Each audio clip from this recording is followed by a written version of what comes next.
Welcome to the Thing About Witch Hunts. I'm Josh Hutchinson. And I'm Sarah Jack. While it often seems as though the Salem witch hunt was an unstoppable force, there were several times when the whole thing could have come to a screeching halt. The wheels within wheels could have come off several times if only one thing had been a little bit different. More importantly, these pivotal moments hinged upon the choices of individuals.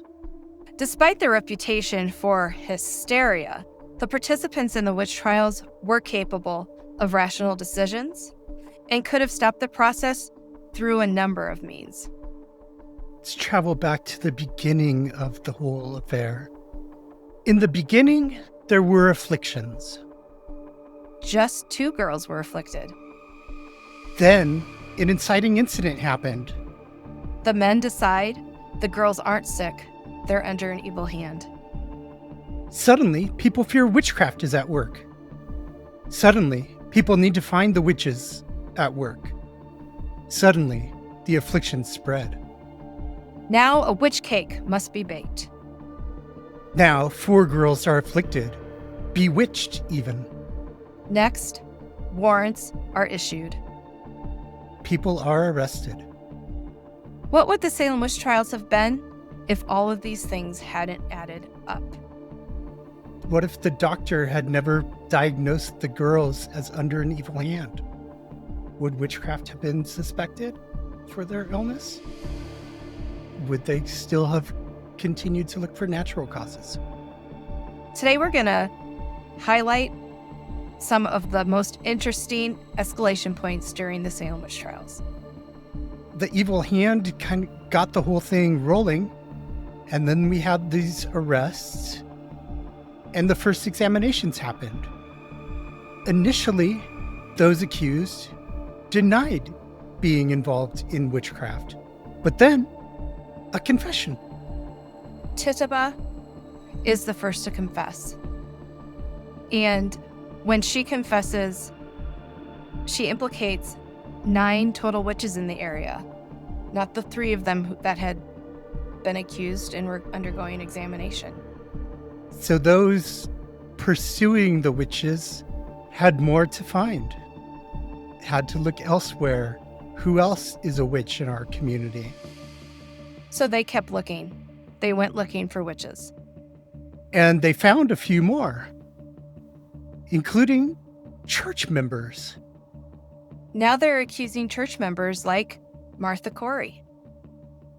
And 3 days after they arrest Martha Corey, they arrest Rebecca Nurse and a little baby 4-year-old girl child, not yet of age to be in kindergarten by our standards today, just probably clinging to her much frayed dolly and crying as she's yanked away from her father, gone to be with her mother, Sarah Good, in the festering dungeon. Little Dorothy Good has tiny shackles fitted for her wrists and ankles.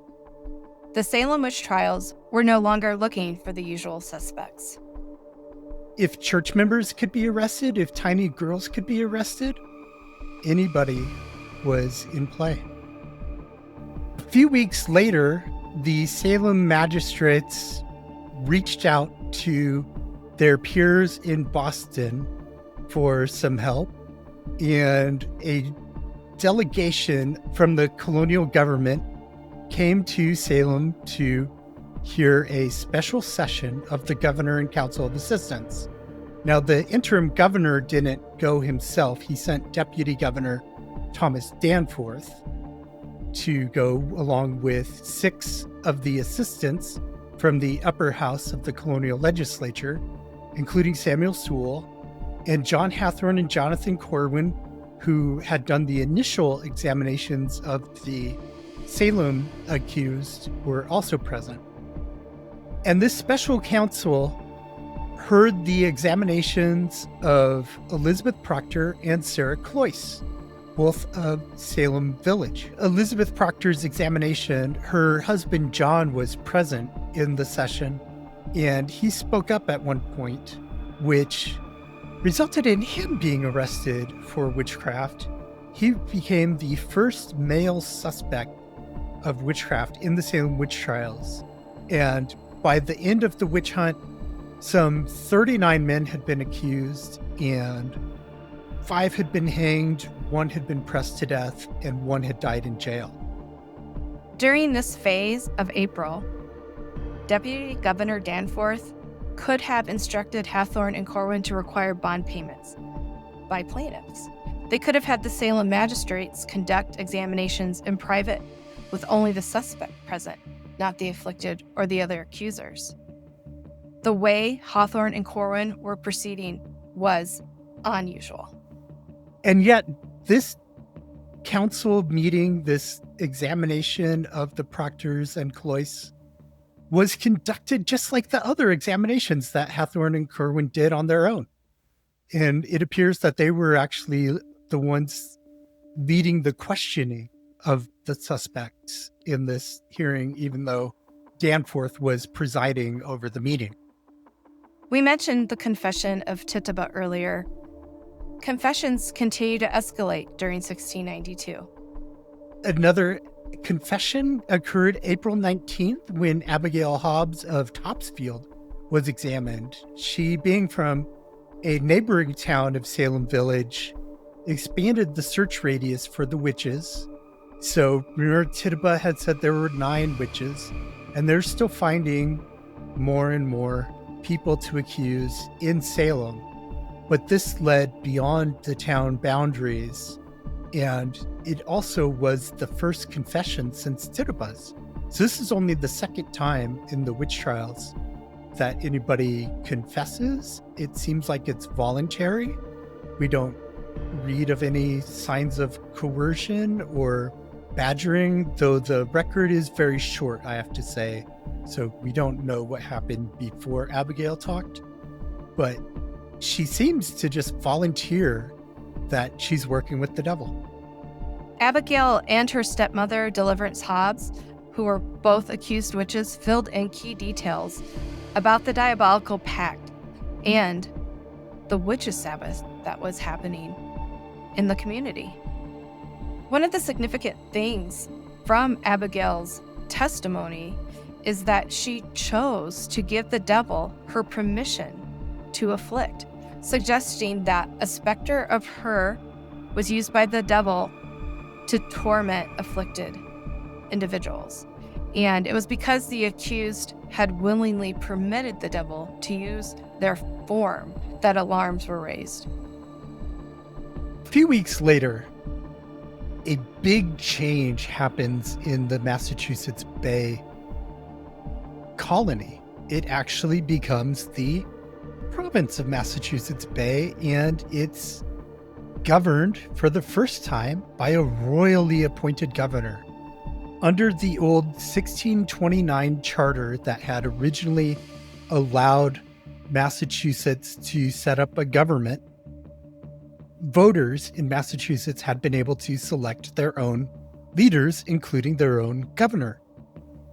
But that charter was revoked by King James II in 1684. He just took it away and said, "You don't have a charter anymore," and left them to their own devices. So an interim government took over and governed for a while. Massachusetts had been part of something called the Dominion of New England, with a royal governor called Sir Edmund Andros that ruled over several colonies at once. That government was ousted in 1689 when King William and Queen Mary came to power in England, and Massachusetts had been under an interim government from 1689 till here we are in the middle of 1692. And it's the middle of May. Finally, after years of negotiations by the Reverend Increase Mather, one of the colony's leading ministers, and other individuals, the new charter comes across the sea to Boston, along with the royally appointed governor, Sir William Phips, a treasure hunter from Maine and New England's first homegrown knight. And he's the first royal governor of the newly titled province of the Massachusetts Bay. So I'm sure no more escalations happened. this sounds really official and great. There's a new charter. No more ridiculous. Got a new charter. The king's personally appointed person is in charge. You think there's new law and order in town and things are gonna work out. But what does the governor do when he comes? He creates the special court of Oyer and Terminer. As we were saying, there was this interim government, and well, the colony didn't have any legitimate courts during this interim period. They really didn't have any document. There's no constitution. There's no charter saying how courts should work. So the people being accused of witches are basically being processed by magistrates, local, like justices of the peace, and just put into the local jails and held for an indeterminate amount of time. And they're in there with all the other criminals who've been arrested over the past few years and not processed. So the jails are getting very crowded. Normally, felony charges like witchcraft were handled in Boston by the Court of Assistants, comprised of the governor and his council of assistants, the upper house of the legislature. And if you consider how many witch trials had been happening coming out of the courts of Boston, the last conviction had been Goody Glover in 1688, and she was a usual suspect. Yeah, there had been actually dozens of people accused of witchcraft, and many tried in Boston by this Court of Assistants between 1648 and 1691. So this court of Oyer and Terminer, which, by the way, sat in Salem, was very out of the ordinary. This is a specific list of 9 people that the governor handpicks to be the judges. And they're trying people away from Boston. This is not done. Your jury pool ends up being different because they draw people from mostly Essex County instead of the Boston area. And things just turn out different. The judges he appointed are names that you know and love: William Stoughton, Bartholomew Gedney, John Richards, Nathaniel Saltonstall, White Still Winthrop, Samuel Sewell, John Hathorne, Jonathan Corwin, and Peter Sargent. And they held their first session in Salem on June 2nd. Finally, trials began after months of waiting. What would the Salem witch trials have been if this didn't happen? If only. Here we are in June of 1692, and as we noted when we started chatting about the escalations of the Salem witch trials, individuals, thinkers, were pondering what was going on, and the spiritual leaders of the communities were talking about it and writing about it and weighing what was just and if things that were happening were appropriate. Yes, and Governor Phips himself didn't know how to handle. He had never handled the witchcraft trial before, so he asked for some advice from the ministers in the Boston area. And on June 15th, they presented a report called The Return of Several Ministers, which was written by the famous minister Cotton Mather out of Boston. In this report, the ministers warned the justices about relying upon evidences such as spectral evidence and urged them to avoid folk tests for witchcraft, and suggested that the justices follow the guidelines set forth in books by English Puritans Perkins and Bernard. The ministers also recommended that justices hold their proceedings in calm environments. So not the show that they were putting on of the afflicted people having fits in an open courtroom, but individual questionings of the suspects in a nice calm place, and some regulation over the trial proceedings that were in open court to keep the crowd calm and not have them prejudice the jury. So they asked to hold in calm environments, and they also caution against considering spectral visions to be proof of guilt, because they said that demons could actually assume the image of innocent people. So they're not questioning whether these spectral creatures were causing havoc in the community.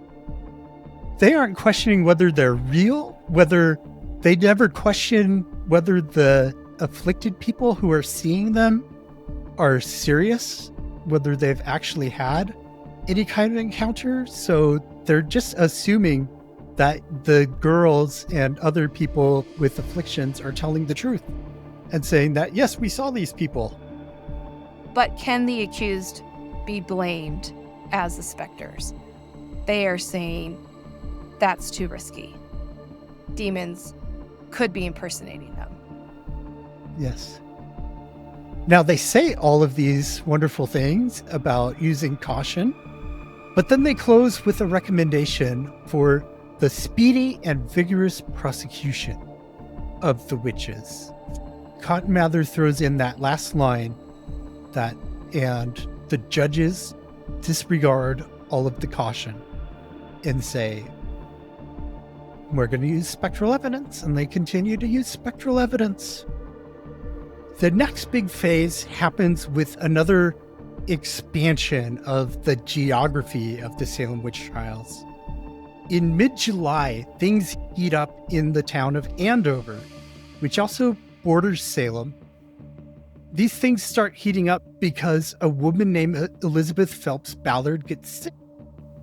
And her husband decides, I need the afflicted girls to come and look at her and determine who is making her sick. So unnamed girls from Salem Village come up, and they have their spectral visions again, and they see people attacking Elizabeth Phelps Ballard.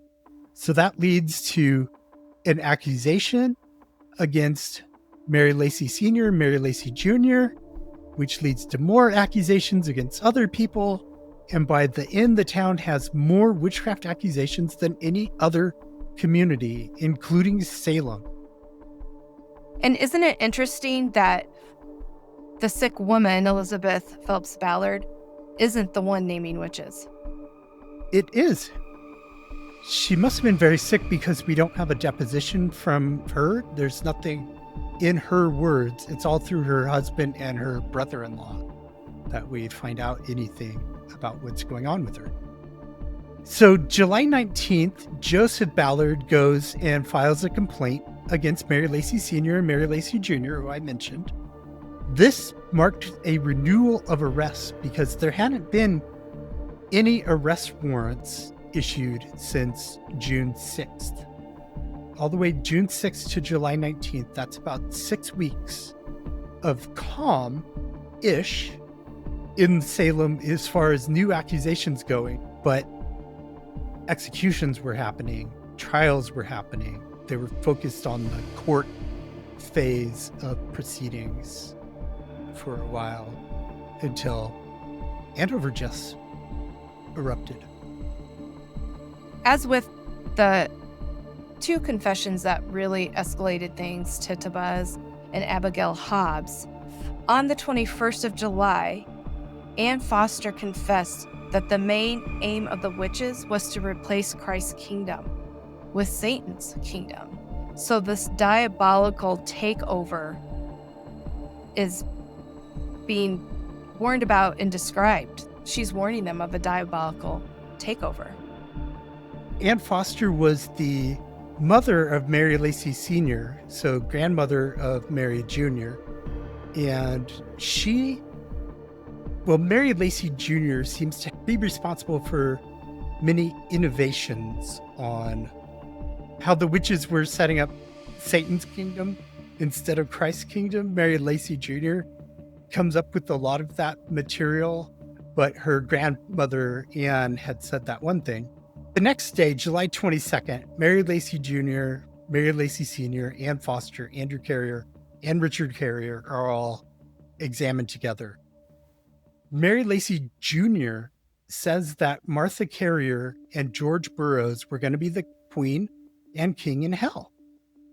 The accusers were still claiming that the devil only used the shapes of the accused to hurt with their permission.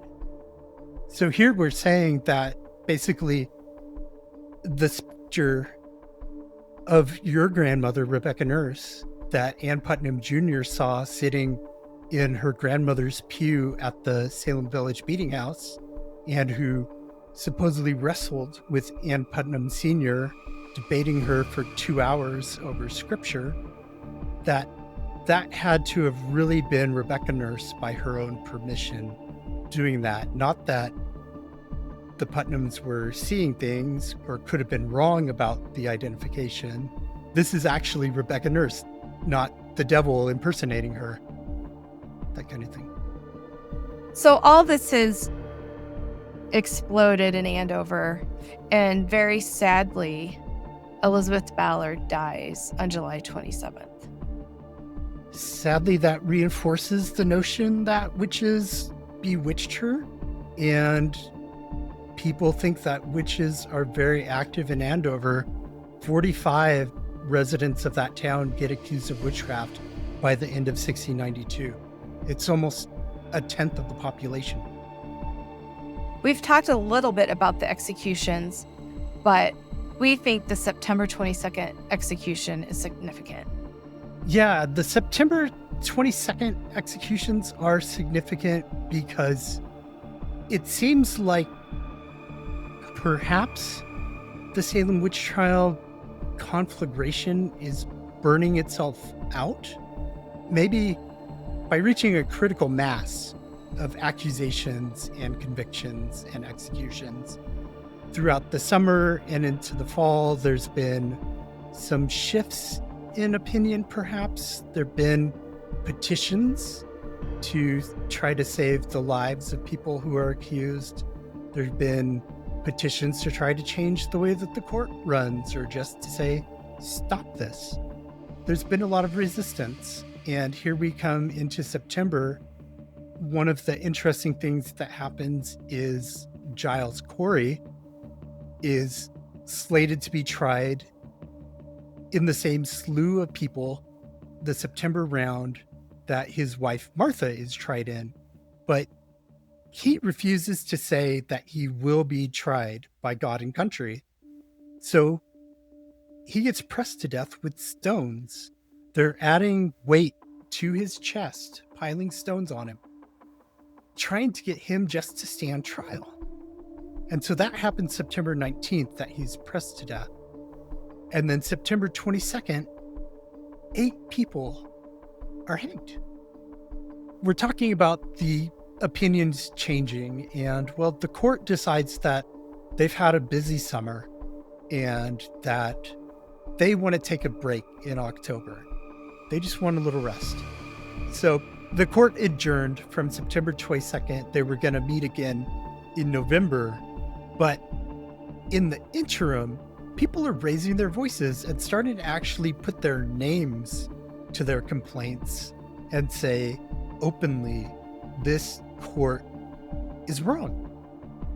One of those people who raises his voice is a very important person in the colony, the Reverend Increase Mather, a minister from Boston, who's the father of Cotton Mather. He's probably the most trusted ministerial authority in New England, and he's responsible for obtaining the 1691 charter that has just arrived in Boston in May 1692. He writes a book called Cases of Conscience. He doesn't really directly challenge the court and tell them directly they're doing a bad job, but he questions their procedures. And the report on this work is read to the Cambridge Assembly of Ministers at their monthly meeting at Harvard College on October 3rd. And then those ministers go to their congregations the following Sunday, October 9th, and they read excerpts, they read the conclusions that Increase Mather came to. And of course, this is a big change because now you've got all these voices raising up and saying things like, spectral evidence, don't trust it. Bewitchment, don't trust it. Specifically, Increase states that bewitched persons are many times really just possessed with evil spirits. And there's not a human culprit to it. It's a spiritual attack only from the evil spirits. And on spectral evidence, Mather wrote, the devil may, by divine permission, appear in the shape of innocent and pious persons. So not only are they saying the devil can appear. So maybe it wasn't Rebecca Nurse arguing with Ann Putnam Sr. It could have been the devil. He's saying God is giving him the permission, not the accused.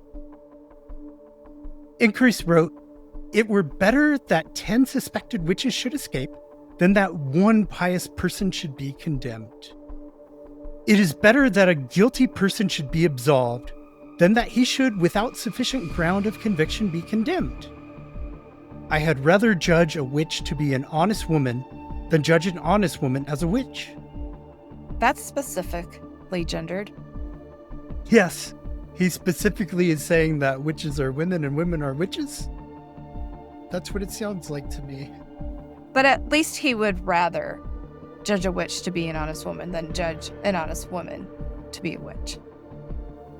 Yeah, so he's saying here very clearly that there are innocent people. He's kind of beating around the bush, not directly saying that you judges, you have killed innocent people, but he's saying that in this type of situation, innocent people get hurt.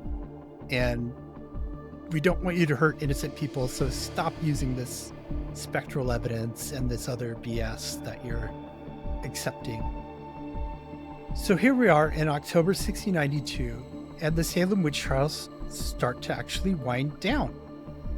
There's debate in the legislature and with the governor about whether the court of Oyer and Terminer should continue or whether they should let the new court system take responsibility for the witch trial proceedings. And new courts are going to be established in November. So October 29th, one of the assistants in the upper house of the legislature named James Russell, he decides to directly ask Governor Sir William Phips if the court of Oyer and Terminer will stand or fall. And Phips says it must fall. Now, there's no elaboration with the reports of this. Why did Phips say it must fall is a matter of speculation. You could read into some of his letters that he wrote about the witch trials, but it's hard to know exactly why he was motivated. It's possible that because Increase Mather was the one who got him appointed as governor of the colony, maybe he heeded what Increase said about the spectral evidence and the other types of evidence that they were using and said that this court is done. We're going to start over. So the cases were indeed shifted to the newly established Superior Court of Judicature in 1693. The sessions were held in Salem, Charlestown, Boston, and Ipswich, beginning in early January. So no more spectral evidence was being allowed. That court was not looking at spectral evidence. And so the Superior Court is hearing cases now and disregarding spectral evidence, but they're still receiving evidence from witnesses, supposed witnesses, to witchcraft threats that were then followed by strange happenings with their livestock or children or illnesses. And so 3 women in January actually do get convicted, and they are condemned to die, along with 5 women who had been condemned back in September but not yet executed. The 8 are scheduled to be executed February 1st, 1693. But Governor Phips jumps in last minute, January 31st, reprieves them, says there's not going to be any more executions here. William Stoughton, the Chief Justice, he gets really steamed and threatens to leave the court, but he comes crawling back later. So anyways, that happens. But otherwise, they went through dozens of indictments and a few trials, and everybody else gets cleared. Some witnesses don't even come against some of the people, like Captain John Alden, so they get cleared by proclamation without having to go before a grand jury at all. And by the end, everybody's trickling out of jail. As they pay their fees, they're released. And May, the last ones, are getting out, and the trials are over. I just wanted to point out, as we talk about the jails clearing when fees were paid, there's one woman who did not have the option to pay her own fees and just leave. And that's the enslaved woman Tituba, who's been in jail through this entire story. And her fees were paid, and she was sold. And there's another woman I want to mention, Lydia Dustin, who she cannot afford to pay her fees when she's cleared. And she sadly dies in the jail, waiting for somebody to get her out. She was a grandmother. She was. Salem witch trials really stand out from the other witch trials in the American colonies, and these are the reasons that it does. It took all of these things happening to make the Salem witch trials what they ultimately became, and it just really gets me thinking that at each of these turning points, these pivotal moments, the whole thing could have turned around. It could have stopped at any moment, or in a few of these cases, it could have gotten worse. Right. It just gets you thinking about, what could have been different about the witch trials if, like we're saying, if individual people had made individual choices differently, the collective outcome could have been much different. Thank you for joining us today. Please consider supporting our nonprofit End Witch Hunts at endwitchhunts.org/donate. And join us on our Patreon. It's patreon.com/aboutsalem.